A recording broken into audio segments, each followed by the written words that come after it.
Quick 7 tips for better repeater operating. I like these 7 minutes for success. We certainly are going to continue with that.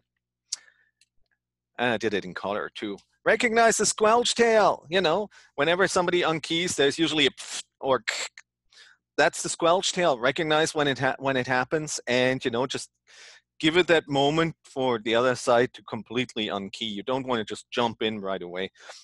Why? Because also, if there's a courtesy beep, wait for the courtesy beep. Now, the Darn system does have courtesy beeps, but they're kind of iffy.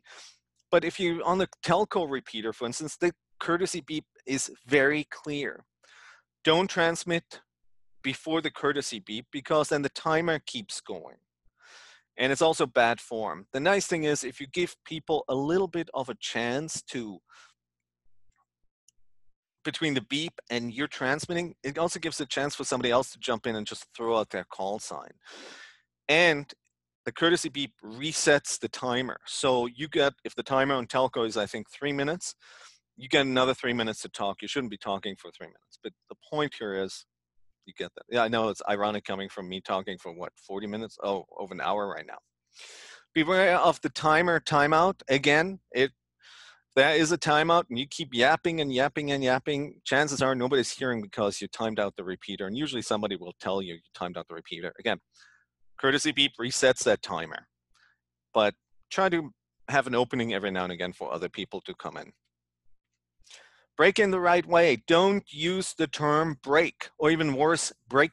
I heard that the other day on the Win system, where this young guy comes in, and he goes, break. And you could hear that. And I was like, oh, my name's KN6, blah, blah, blah. And it's like, and one of the older guys on the Win system says, okay, never, ever use break unless it's an emergency. And that starts with using break to begin with. A lot of people do that. Don't do that. The way to do it is just to throw in your call sign. So let's say Tron and Tom are having a conversation between K6NHI and KN6PKT, and I want to break in, and the two of them are obeying the courtesy beep and recognizing the squelch tail, and they leave a little bit space in between. So Tom says, so Tron, what are you doing for lunch? Beep, K6OLI. And then Tron can come back and says, K6LI, you're acknowledged. Stand by until I'm done with my lunch story, or go ahead with your traffic. That's her choice then. But just understand this is the way it's supposed to work, and that's the way it works really well. Dealing with doubling. On FM repeaters, whenever there's a double, it sounds like an incredible jumble, like when people are doubling, you can hear because there's carrier, they're both all over the place, and nothing really happens in terms of traffic. Usually you can pick out the end of one of the 2 stations or one of the 3 stations, whatever, if it's a triple, right? Don't, and you hear that all the time on repeaters, please do not say we had a double, come again, please. Because now neither station knows which station is supposed to come again. And what you'll hear is either dead air or both of them doubling again. That's very ineffective. So if you have something like I, then you can say station ending in I, go ahead. If it's K6NHI and K6OLI, you're in trouble, but at least, they'll try again and maybe you can pick up something else.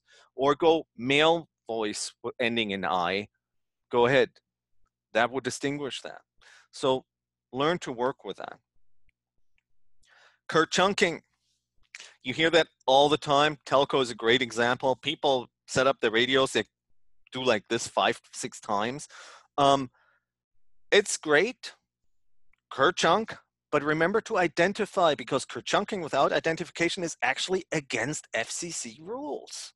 So kerchunk, and then come in with K6OLI testing. Just understand that there's a procedure that needs to be followed. It's very exciting when things work, but keep in mind, identify on the repeaters. Just kerchunking and running is not the ham thing to do.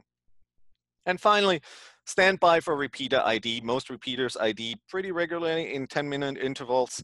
Whenever that happens, just stand by. Not that urgent. Wait for it. Sometimes the repeater IDs over you, and just take a deep breath and somebody will say, hey, listen, the repeater ID, so go ahead and tell us again the story with the cat in the tree all the way from the beginning. So stand by. It's always good practice. Just like right now, are there any questions about any of this? Okay, well, thank you so much. By the way, the images and the idea comes from the ARL On the Air magazine, which if you're an ARRL member, you get for free online. In the May-June edition, pages 16 through 17. So it's a fun read. They have tons of great ideas, especially if you're a new ham. Highly recommend that.